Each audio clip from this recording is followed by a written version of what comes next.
Thank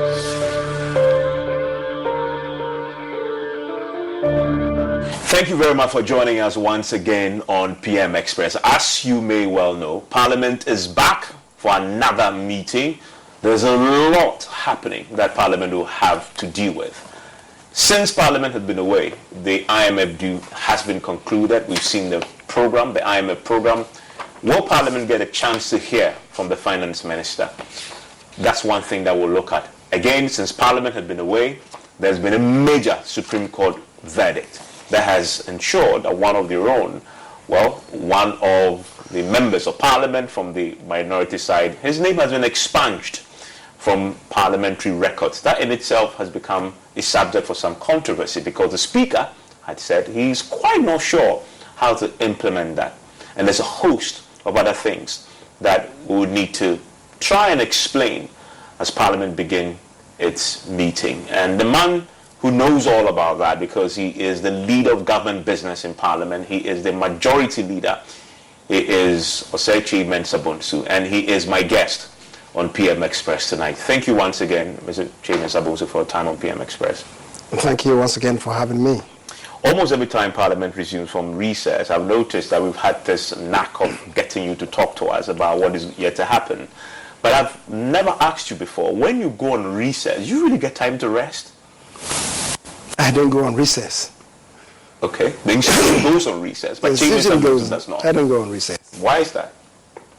First, because you are the leader of government business, and when we do close, you have to give an account on what you've done, what you ought to have done, what you programmed to do, the things that we're able to do, and those things that, unfortunately, we're not able to do.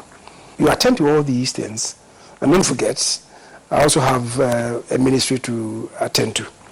So there's no recess for me, unfortunately. I see. But you go to your constituency? Definitely. I go to the constituency as well. In fact, over the weekend I was there. And the impending weekend would also see me there. Okay, so there's no rest for you then, and you're back. Absolutely not. Full swing. Sometimes I have to really make time, maybe 1 or 2 days, to take it easy a bit. Otherwise, physically you feel it. Yeah. You feel the exhaustion, and it also affects your mental focus.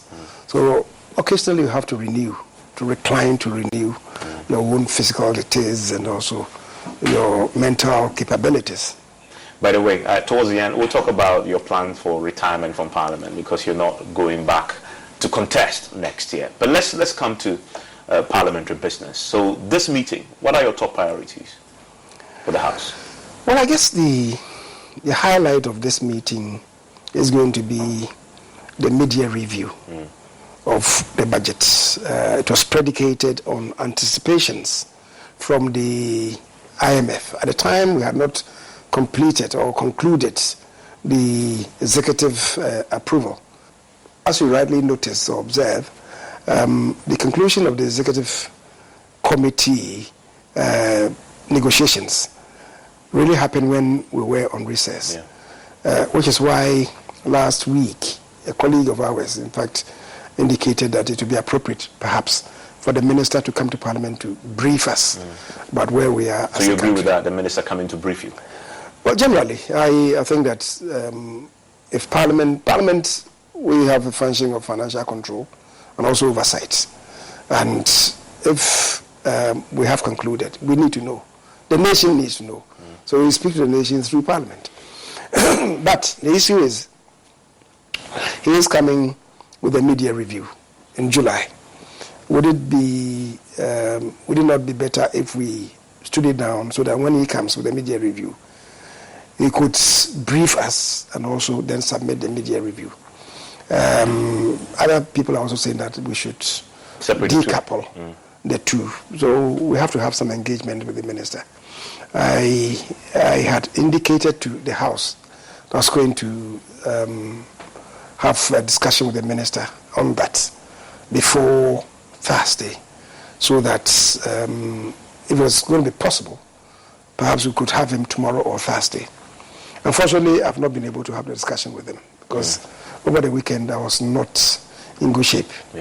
I only came out yesterday quite strong, So I want to see if it's possible to have that engagement with him between this evening and tomorrow, so that when we meet on Friday, I'll be able to tell them something significant. If we agree, if he does agree that he's able to make time, as we speak now, he's meeting with the World Bank. We don't want to do anything that will derail whatever they've come to do. So if there is an opportunity for him to brief the House, we would stand by to listen to him. But I have to have that engagement with him. Do you have a preference whether to do it before or combine? I have no fixation. I have no fixation on any. If it's possible, it's information dissemination. If it's possible for us to hear him before the July. Usually the media review will come in the third week or so of July. That will be about some 5 weeks from now. So is it possible for him to do that? Or would he opt to combine the two? I have to have the discussion, and I do not want to think for him. So in other words, he will elect? It depends on the issues involved. If there are many strands which he needs to inform us about, and he has to come early, why not? After all, we are representatives of the people. But I'm saying that I don't know his work program. And so I'll have the discussion with him first to see that he's not unnecessarily derailed. If it's possible, why not? Talking about the IMF, the deal was concluded whilst you were on recess with the executive board. The program is out now. The IMF has sent a team on its implementation. First tranche of 600 million had hit our account. The finance minister has spoken about what government intends to do with it. Your colleagues who wanted him removed had met the president, and they've been assured by the president, at least from what we're told after, that they should hold on until the deal is done with the IMF, and then the president said he will act on their request. Will they get what they were asking for? When you say your colleagues, who do you mean? I mean your majority colleagues, your MP colleagues who came together to make the request. I just wanted us to have that distinction made. Absolutely. Because just last week, one from your own system posed a similar question. It's about the same question, which I proffered an answer, and then later on it was turned on its head. Yes, we had that engagement with the president, and I agree with you what the outcome was. But and then it was predicated on our concluding the negotiations with the IMF. But you see, technically, we're not even out of the woods yet, because I just told you that the World Bank is here now. I think the IMF will be coming, is it 2 weeks or 3 weeks from now, to also look at a few things. And then we'll come for a review, I guess, in August or so. So you see, technically, the negotiations have not, finalized. You would expect them to be coming around, which means that there are outstanding issues that you have to be relating to. But as I said last week, sometimes when issues emerge and a lot of water passes under the bridge, perhaps it may be good to allow sleeping dogs to lie. But it's not a decision that I can take on my own. Maybe we have to have a meeting because, as I said, even though this whole thing emanated from a group within the majority, the entire caucus subsequently aligned. And so it became the position of the majority caucus. So we have to have a meeting, naturally, with the caucus, explain things to them.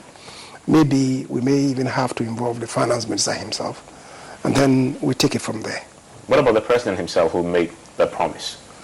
Well, first of all, the finance minister was the sore point, so to speak, and he was at the receiving end. A few things have emerged, and our things are shaping up. Is it the case that we still should go on holding his feet to fire? Or is it the case that, as I said, sleeping dogs should be allowed to lie? It is a decision that will come from the caucus. Thereafter, we may then have to meet with the president. So far, has any of the members on your side who were campaigning for this, have they reached out to ask you, nudge you and say, listen, we're told the deal is over now, should we act? Has anybody reached out yet? Well, I would say one person sent me a post, asking me where we are. I will bring it up again. And my response was just the response that I've given you. And after he's not come back to me. And now is the entire caucus's position. So that's where we are. But I'm saying that we shall possibly meet, to finally put the matter to bed. That is, to go forward or not to go forward. The decision rests with the caucus. What's your sense? You still feel there's that it was very intense at the time? At the time, yes. If reading the mood since you've been back, do you still feel there's an appetite to still hang on to this and push this forward? If there's appetite, you will hear it perhaps. If there is that appetite, yeah. you will feel you it. Sense that the intensity then and now, all the water that's the intensity has profoundly subsided. I'm not saying that there are no relics, but the intensity has subsided significantly. But we take it from there. And as I'm saying, it's not one man's decision. It's the caucus's decision. So we shall further interrogate, and then we take a common position on that. So on the economy, though, for which reason your colleagues said he should go, now you have the IMF program settled, and you made the point earlier in talking about Ken Ofori-Atta that technically the program is still in play, but this is the implementation phase we are in now. The program itself, the deal has been concluded, monies have been disbursed. We're in implementation phase, which will take 3 years. Technically, it's done. Implementation phase is where we are. So, door closed on this, isn't it? Now, on the subject, as far as the trigger for the consideration of removal or not is concerned, that has been achieved. No, it's not closed. To the extent that the people are watching your steps. We just said that the first tranche of the 3 billion has been released. There's no automaticity that the next tranche would come. That is dependent on you meeting your compliance. Yes. So I'm saying to you that the door is not firmly closed yet. But it depends. That position. It depends. You went in for this negotiation, and the outcome is that yes, we agree with you where you are. We intend to support you with this amount, subject to, should I say, good behavior, right? So they are watching every step. The government is elected to solve problems, right? There are problems. You want to solve them, but there are strictures now. You must comply, and the appetite for any government will be to do its best to satisfy the citizens. And that is where, it's a bit tight. So government will have to play it safe, whilst at the same time ensuring that development is not obliterated. Give me your thoughts, briefly, on the IMF program that we've now concluded. It was a big issue. Now it's done. Implementation has begun. But you're going into an election here, which has always been a challenge for this country. What's your gut feeling telling you? You will not be running for parliamentary elections, but will there be the discipline? You know your people, you know your colleagues. Do you have the discipline to keep this in check and obey the strictures as the IMF program dictates to us in the next year going to the election? Well, the man at the helm of affairs, the finance minister, is a tough nut. He's not a pushover. that thing we must all agree to. Of course, the issue that came up, I was talking about the heat at the time. He withstood it. He's a tough nut. So and he was the lead person in this. He knows the structures that have been imposed. I'm not too sure that he's one person who will bend easily to satisfy government. So we'll see. But I agree with you that, as I also indicated at the very outset, that a government that is also, or an administration that is also facing an election, especially now that we are talking about breaking the eight, you want to let people see what you can do even in the face of these difficulties, what you can do to ensure that their standard of living does not depreciate. So we are looking at all those things. But if you're able to do that, a lot then will depend on, one, you cutting of profligate expenditure, and second, mobilizing domestic revenue, maybe upscaling it profoundly.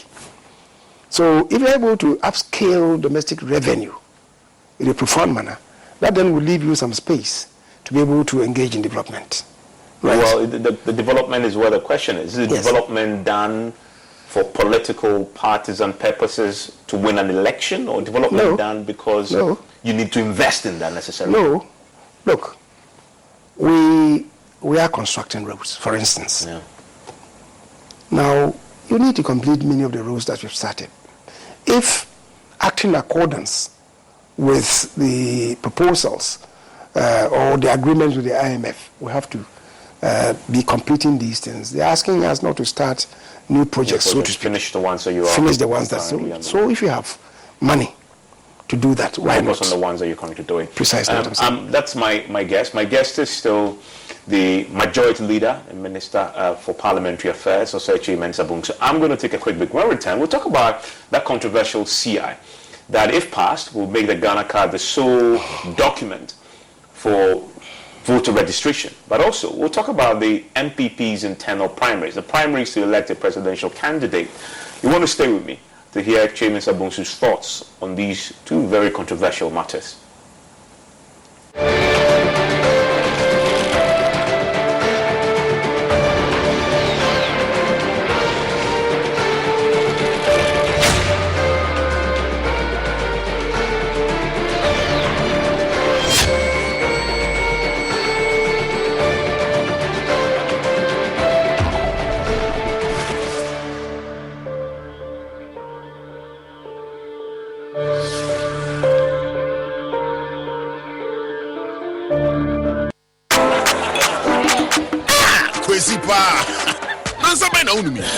Whiskey.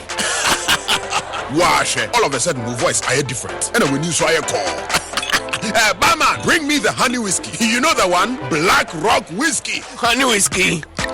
Chalet, honey near their fro. Black Rock Whiskey is strong. Now to taste me is smooth and it goes down easy. Excuse me.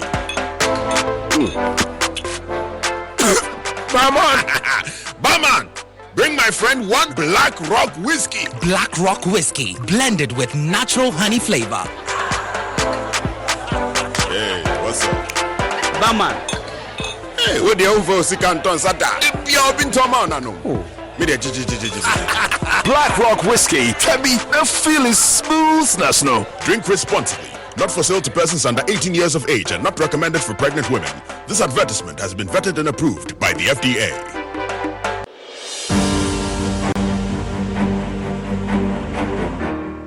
My name is Tina. I am a person living with HIV. I got to know my HIV status after I gave birth and lost the child because of HIV. In those days, prevention of mother-to-child transmission services had low patronage due to fear and stigmatization. Today, many HIV-positive women have delivered negative children. I follow the guidelines and take my HIV medicine called ARVs every day, as prescribed by my doctor. This makes me strong and healthy, and also prevent me from passing HIV on to any future child. Please. The new Chevy Silverado HD puts you in command. Own strength with its enhanced available Duramax 6.6-liter turbo diesel V8. Own the lake with its available advanced towing technology. And own technology with an available 13.4-inch diagonal touchscreen. The new Chevy Silverado HD. Own work, own play, own life. Learn more at Chevy.com. Find new roads. Chevrolet. Get gifts to make every dad's day at JCPenney. Now during our Father's Day sales, shop for Pop and save an extra 20% off with coupon. Or hit up our weekend doorbusters and grab Dad St. John's Bay polos, only $8.99 each. Plus cool games and gadgets starting at $5.99. Let's get Dad's Day ready. JCPenney. Coupon valid on select items through 6/18. Exclusions apply. Doorbusters valid 6/15 through 6/18 and excluded from coupons. See store or jcp.com for details. Dr. Rick here. If you find yourself getting particular about where you get the weather, you may be turning into your parents. Looks like it might rain. Let's see what Corey from Channel 2 has to say. He's something else. I like him better than Harris from Channel 5. You could just look up the weather on your phone. I like Corey from Channel 2. Progressive can't help you from becoming your parents, but we can help you compare rates on home insurance with Home Quote Explorer. Progressive Casualty Insurance Company affiliates and third-party insurers. Comparison rates not available in all states or situations. Prices vary based on how you buy. At the Home Depot, we take Father's Day seriously. Why not get doing and give Dad a gift card that gets him out of the house and into new projects? Because the dads who do the most deserve the most. Whether he's into woodworking, yard work, or grilling up something for the family. A Home Depot gift card gives your dad the power to get everything he needs to keep doing the most. Shop today for a gift that powers Dad. At the Home Depot, how doers get more done. Avail yourself for PMTCT services when pregnant. It is the only way to ensure you do not pass the HIV onto your baby during birth or pregnancy. If you have tested for HIV recently and it was negative, test again when pregnant. If you have tested positive, go to the hospital after birth as directed by your healthcare provider. Your baby will be given medicine immediately and tested to ensure baby and mother are well. Let us work together to have an HIV-free generation. Our children must be free to shine.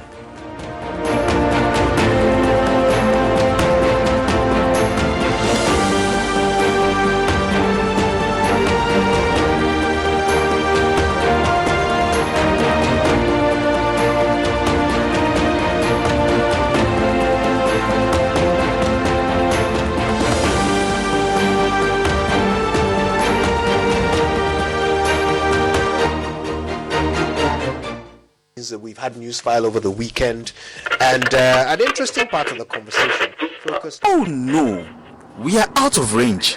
Oh, don't worry, Daddy. I have Alexa in my bag. Alex, what? Alexa,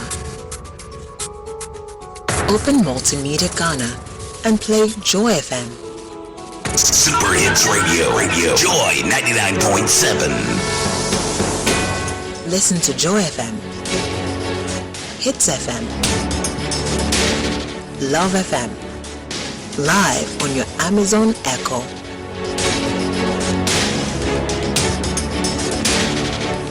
Listen to your favorite multimedia radio stations live on your Amazon Echo device by saying, Alexa, open Multimedia Ghana, play Joy FM or Hits FM or Love FM. Or catch up on your favorite podcast by saying, Alexa, play, and then the name of your favorite podcast from Multimedia Ghana. For a list of all podcasts available, say Alexa. Ask Multimedia Ghana to browse programs. On air. And we are back like we never lost signal. Alexa, welcome to Multimedia.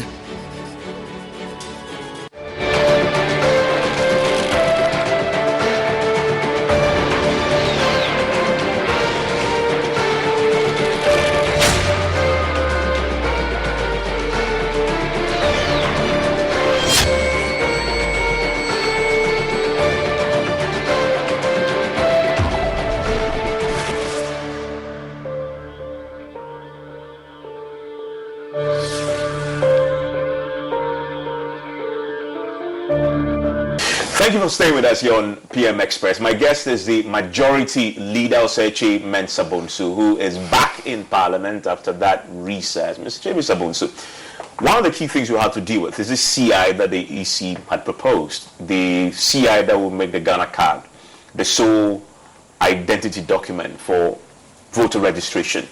Just before the recess, we saw a document that showed that from the Committee of the Whole, there is some consensus around this matter, and there was an addition of another mode of registration or identification for registration, which is the guarantor system, in addition to the Ghana card.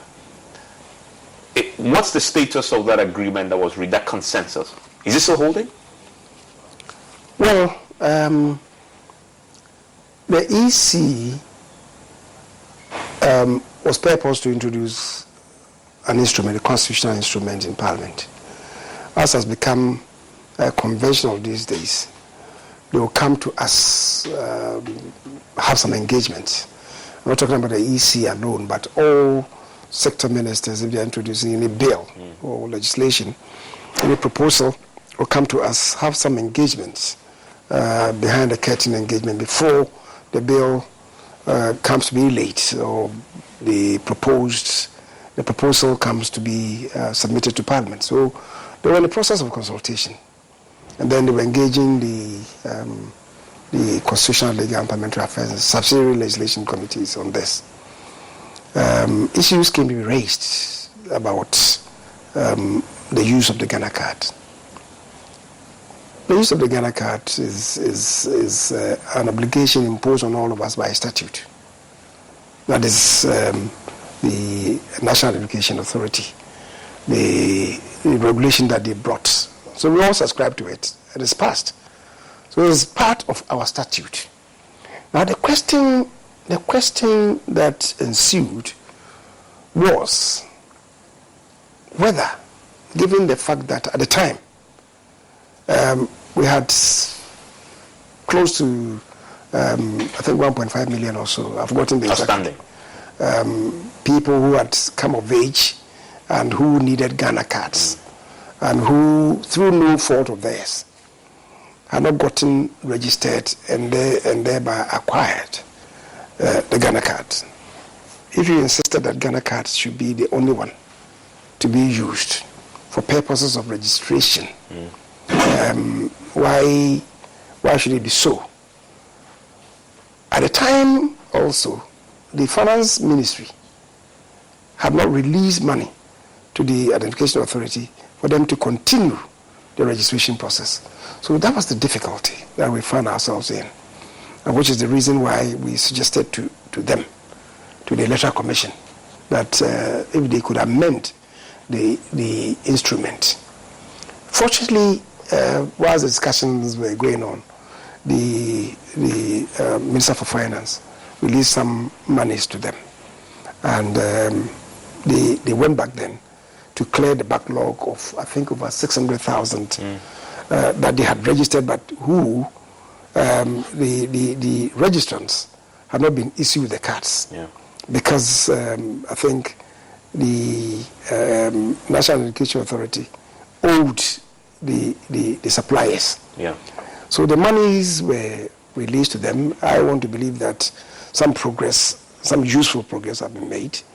But so we want to hear from them, from the Identification Authority, how far they've gotten to, and then the Electoral Commission, and then we'll see. But I remember this document that Parliament agreed. In fact, we wrote this down. That Regulation 1, that notwithstanding subsection 3, a person who applies for registration but cannot provide as evidence of identification card issued by the National NIA, that person, it was stated in this document that we saw just before the break, that person or the person has not been registered by the NIA, or B, the person has been registered by the NIA but has not been issued with a national identification card, that person shall be required by the Commission to produce a relative to provide evidence of identification on oath in accordance with the provisions of the Oath Act.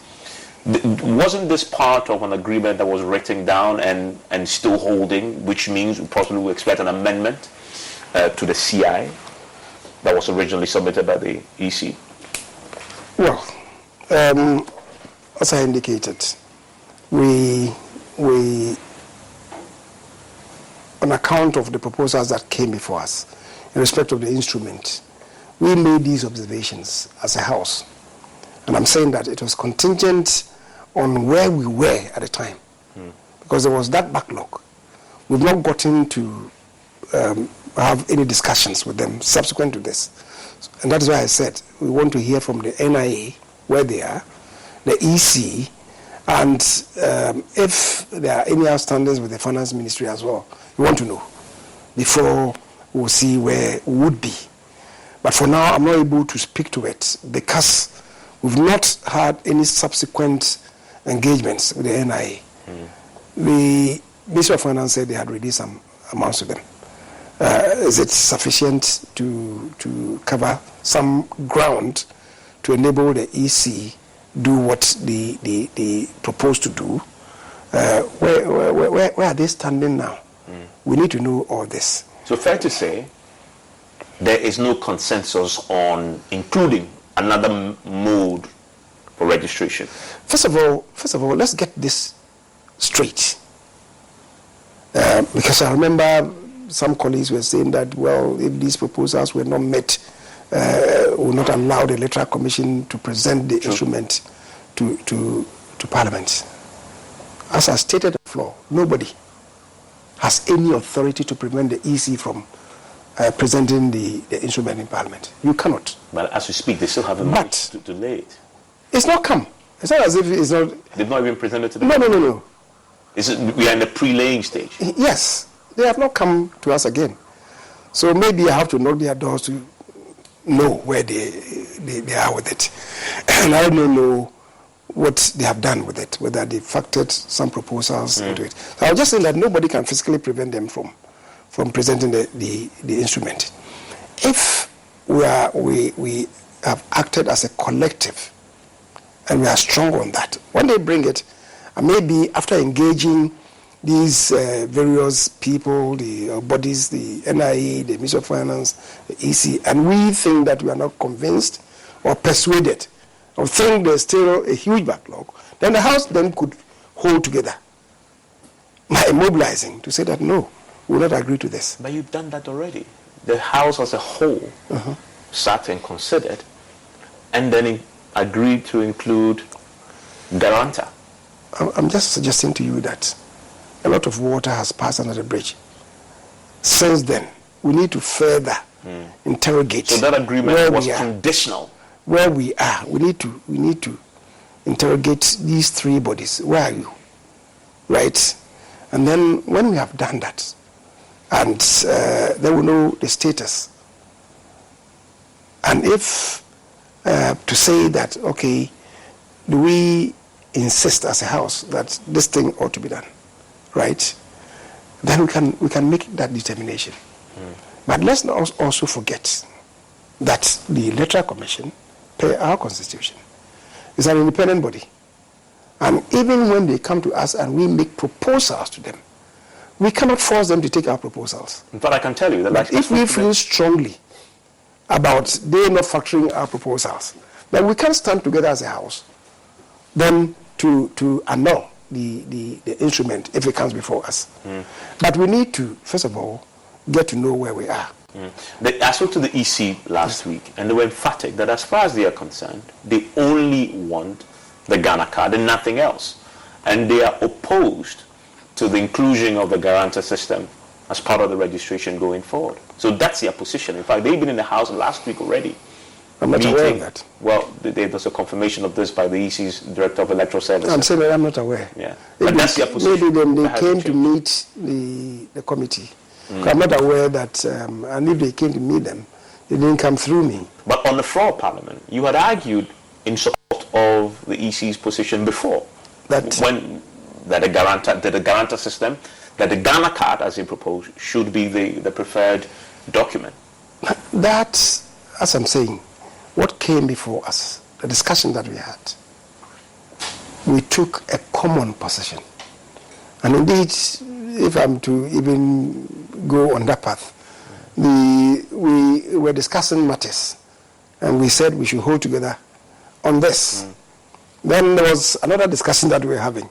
And as a house, we said, okay, we should hold together on this one as well. There were two things before us that we should hold together on this. the other matter, we should also hold together as a house. Those matters came before us in plenary. Unfortunately, my colleagues broke ranks and did not agree that we should hold together. But that's another matter. That's another matter. This one, I think we should interrogate it on its face value. Let's get to know where we are. And that's why I'm saying that it's not only the Electoral Commission, because what they do is also predicated on the success of the NIA. So let's engage. So you'll be hearing from the NIA again? I think that we should. Okay. We first of all have to... Because I remember they appeared before the House. The finance minister was there that day. Yes, the and that is when the promise, the assurances came. And in fact, that later, before that sitting, the NIA boss confirmed that the monies have been paid. If I'm not mistaken, 100 million cedis. That's why I'm saying that we should get to know where they are. I cannot talk from the top of my head. Before the House will take a decision. Yes, I cannot talk from the top of my head. Right, that, we are going along, we annul it, or we allow it. I cannot talk that way unless I see what is being done by NIA and then the EC, because it is the performance of the NIA that will directly affect the success of the EC. Another issue that you have to deal with, and this is constitutional, by the way, the Speaker of Parliament, since you've been away, James Achukwu Singh's verdict had come through. The Supreme Court had declared that his name should be expunged from parliamentary records. The Speaker last week said he had no clarity on this matter because there's no precedent for this. The standing of this does not provide for this expunging of a sitting member's name from the records, and that there's a need for some clarity. Do you agree with him that this is a grey area, and in spite of the Supreme Court's order, going forward, the House will possibly have to discuss how to implement that judgment? Well, if we heard the Speaker, he was making some distinction. He said the ruling from the Supreme Court was not aimed at him. He didn't say that it was in the institutional the Speaker yes. should expunge or cause the expunging of his name from the records. His name from the records. And then, so to the extent that it was directed at Parliament, he thinks that Parliament as an institution should be acting as a collective to undertake that exercise. Then he also went on to say that the clerks at table should, on account of that, reinstate his name in the official records as being absent. I was baffled. Honestly, I was really taken aback by the Speaker's own directive. The good thing is that I think he had subsequent advice from the clerks at table and backtracked. Because if there's no vacancy, you know that an election, a by-election is going on. And you have caused the clerk to write to the EC that the vacancy has occurred. So why then do you come to Parliament to say that they should reinstate his name as being absent with or without permission? I was a bit taken aback. But as I said, fortunately, he backtracked on that.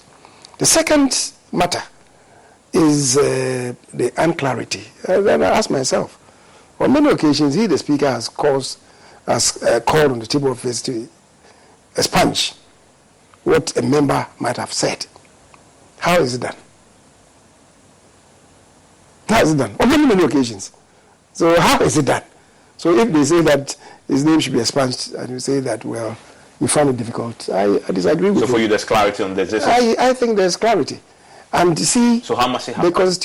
The Constitution provides. I think one of the critical issues he raised was, if you extrapolate, is it the case that maybe all that he has said, decisions that he might have participated in, should be expunged or what? I thought it was a bit overstretching it. One, as far as I'm concerned, the ruling of the Supreme Court is predicated on Article 97. 97, 1E, which says, a member of Parliament shall vacate his seat in Parliament if any circumstances arise such that if he were not a member of parliament, would cause him to be disqualified or be ineligible for election under Article 94 of this constitution. It had to do with his own allegiance to a country other than Ghana, which by his own submission was blunt, that he didn't owe allegiance to any other country apart from Ghana. But subsequently, it comes out. So on account of that, the people believing that he didn't owe allegiance to any other country, they voted for him.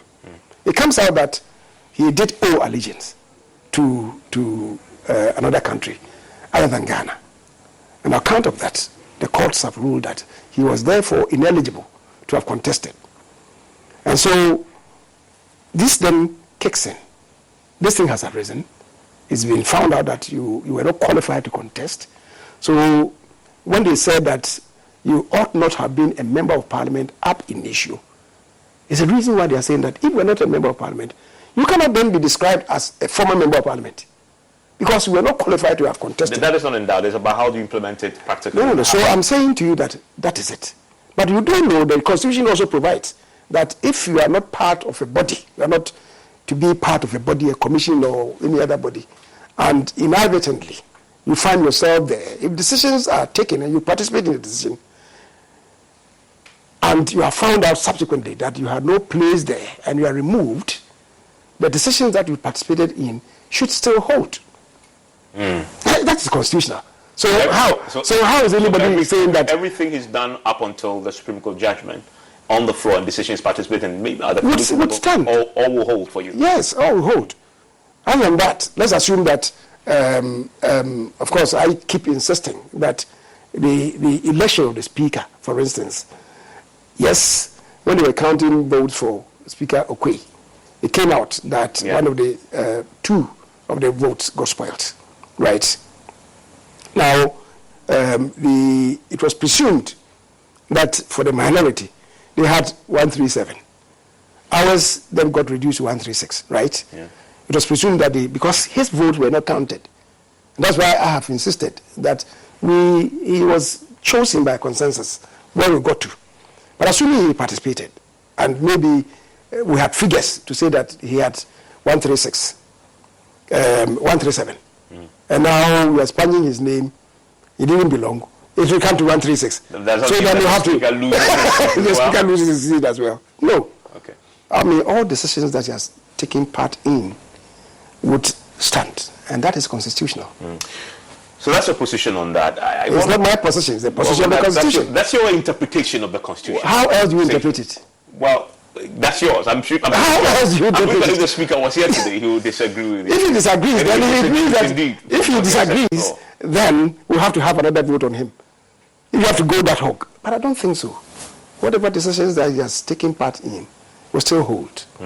Yes. Let me ask you, as we wrap up, your party, the MPP, they've begun the processes to elect a presidential candidate. Last week, the chairman of the party's Council of Elders has suggested on Joy FM that a consensus candidate would have been better, would have been the ultimate interest of your party. Do you agree with that? Last week? Yeah, this is, let's say 2 weeks ago. That is Hakma Osei Kyei was speaking on our morning show and make this point. You agree with him? Well, I totally agree. I mean, Hakman, my uncle, is a Latter-day Saint. I've been speaking to this since 2020, even before our election. That is the second stanza of President Akufo-Addo's era. And I was saying that I thought after crossing the bridge in 2021, this may become an issue. And I thought that the two of them registered strongly on the radar. To who? Dr. Bawumia, the Vice President, and Alan Chematin, the then Minister for Trade and Industry. So I started some discussions. And indeed, that was 2020. I spoke strongly to these. And even within my own caucus, a few of the MPs, I spoke to them. And 2021, I went to Mr. Kojo in PNE, who I know to be one of the major or key supporters of Alan. Look, we'll be heading towards 2024. This is my thinking. And then he suggested that, okay, it's good, but for anybody to speak to this from the top of the person's head would be difficult. Who should be taken as the candidate and who should be the running mate?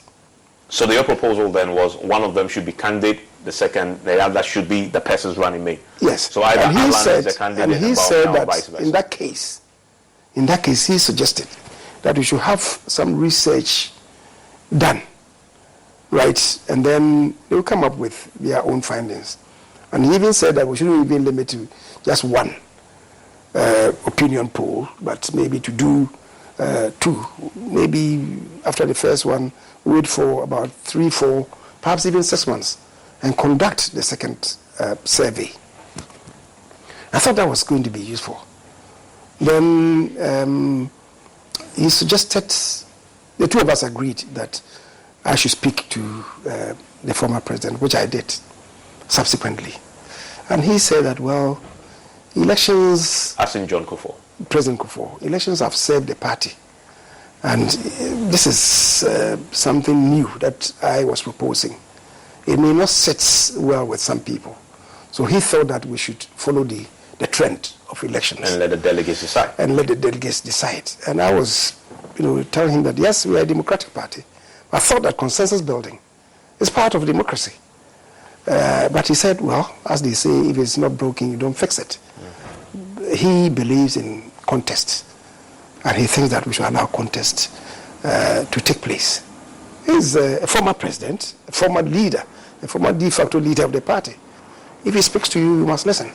So that's how I dropped my guard. Now, you remember that subsequent to that, that was about some 6 months or so after. Nana Kumia and I had some discussions, and I floated this idea to Nana Kumia, and said, he thought it was a good idea that needs to be canvassed strongly. Nana then went on one of your sister stations and advocated for this. He was taken to the cleaners, and so we are where we are now. Have you given up on the idea, or you think it's still relevant? If it is, I think it's still relevant, but how are you going to do it? Now that nominations have opened, people have filed, who is going to agree to, step aside for the other?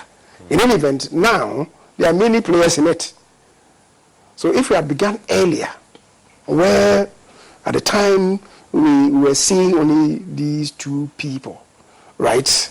Today, people who are testing waters go to places and they are saying that, well, I'm going. My own colleague, Yanabo Kerahino Japan, for instance, has gone to my constituency to tell them, and he's gone to so many constituencies, that he thinks that he should be the man. At the time, we had not factored him. So today, how can you do anything and then not involve those of them who are filed? It's going to be a tough call. That's why I'm saying that it's about late. In fact, many say it's too late, yes, but you possibly be a beneficiary of the current status quo. Because you've been suggested as a likely running mate to Dr. Baumia. I don't know where these things are coming from. I'm not too sure that anybody tried to foist President Kufuor's running mate on him. Nobody foisted Dr. Baumia on Kufuor. Let us do the right thing, and when we have finished, the person should be left alone to make his own choice. You don't want it if he suggests you? My uncle, Kwampieni, is the one who said whoever joins the police force without aspiring to be IGP. Everybody wants to go in politics. But you see, in politics, sometimes it's not always the best who win. It's people whose names may resonate. I'm not saying that I'm not capable. Perhaps if it comes to even the presidential slot, I believe I can hold my own. But see, as I said in Akan, all the fingers are not equal. And also, I can't say unfortunately the BH. At any given time, the system has a way of throwing up people whose names would resonate more than others. Are you saying that? D.H. Mensah, my great uncle, was the one who said, "Was of course such contest more and watch a kakra." So, you're not ruling yourself out, are you? I'm saying that nobody should foist anybody on who emerges. If it is Dr. Bawumia who emerges, right? It should not be said that Kyei Mensah Bonsu should be your running mate, right? It shouldn't be said that this man or this woman should be your running mate. The choice should be left strictly. But it's definitely. I'm not the only one whose name has emerged. I know others have been mentioned. Yes, others have been mentioned. Yeah. But yours comes and others, those others who have been mentioned, some of them have mentioned me. Yeah. I've also mentioned those others who have been mentioned. To put it bluntly, you don't want it if it comes to you. If he says Kyei Mensah Bonsu, I've not said so. I've not said so. Okay. I'm only telling you that this talk should cease. Why shouldn't it? It's a healthy conversation to have. No, I'm saying it should cease. Don't put any impediment or obstacle. Don't joke. If you are saying Dr. Bawumia, I want to believe that you think that maybe currently maybe his flag is perhaps in front of the contestants. That's why we are mentioning him. But if that's the reason, let's not yoke him with anything. Let us finish the contest. If he emerges victorious, he should be left to propose his running mate to the National Council of the party. And if he puts your name up, you accept it?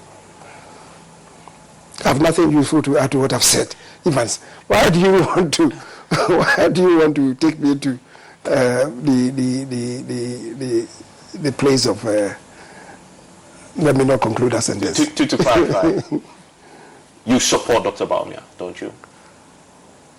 I support the person that I see has the greatest competence and greatest potential to win victory for us 2024. And that is Dr. Bawumia? I support the person who has the greatest potential. Dr. Bawumia, many say, has that potential. He's even the vice president. Dr. Bawumia, what did you say? Many say has the potential. Well, I'm a leader. I go with what most of the people say. If most of the people in my party are saying Dr. Bawumia, I'm a leader. I have to align with them. Okay, so you align with that view then, that Dr. Bawumia? According to you, most of the people are saying that it's Dr. Bawumia. I align with what most of the people say. Okay. That would make it easier for us to break the 8. And another suggestion. So these are not my words; they are your words. Well, another suggestion is that running mate should come from the Ashanti region. Dr. Bawumia, also because Dankwa, Dombo, etc. And that is a time for, and that should be an important factor in considering who to elect next time.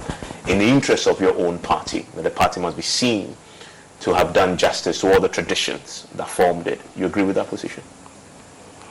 Well, the Constitution provides that in recruiting people to public office, we should have gender balance. It's not for nothing that the Constitution says so. It provides that we should have our eyes on regional balance. It's not for nothing that the Constitution so provides. The Constitution even goes further to talk about ethnic balance and also religious balance. So all these things should factor in whoever. But the tradition has many other facets as well. You spoke about Dankwa Buzia Dombo. Yeah. I believe that there are other people that also contributed significantly. The SG Antos, also from other places. But as far as I'm concerned, if this should happen, can you remember? Can you think of the kind of motivation that you provide other people who also contributed significantly to the UP tradition to also know that they also, as a champion used to say, are part of that is one people. That is if the flag bearer comes from the north. In one nation, with one destiny. That is if the flag bearer comes from the north.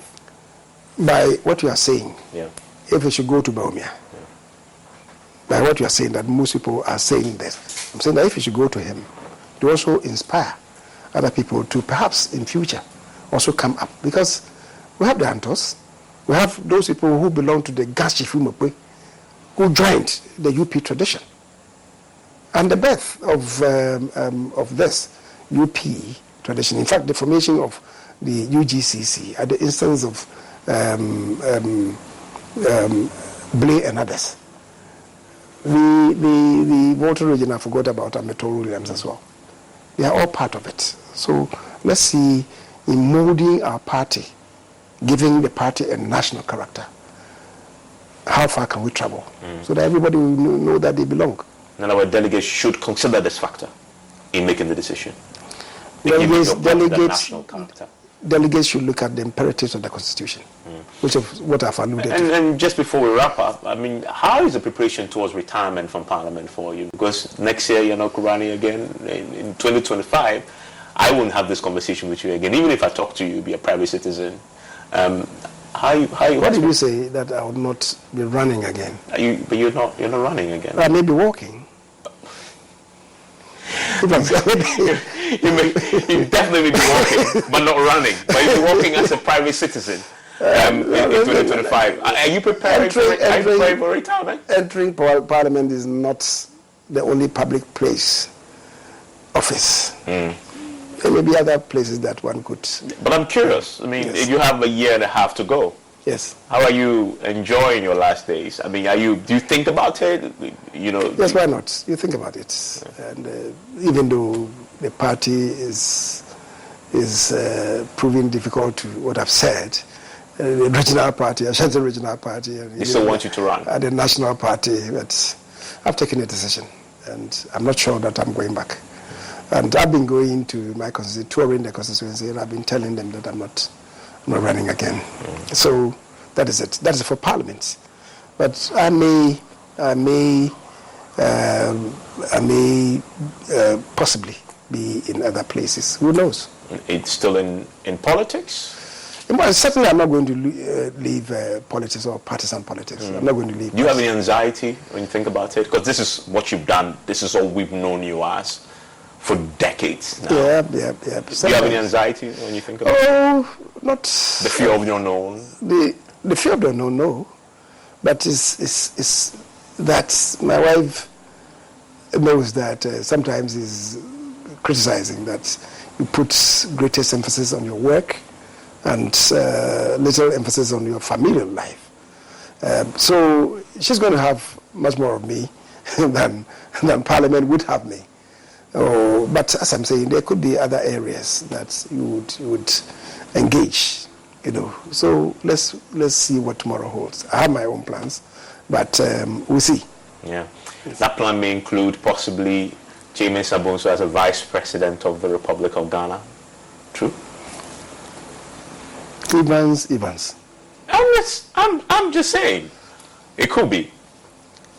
Kyei Mensah Bonsu, Vice President of the Republic of Ghana. Lead me not into temptation. Amen. Amen. Thank you very much, sir. Thank you for having me. Thank you. And enjoy the rest of your evening.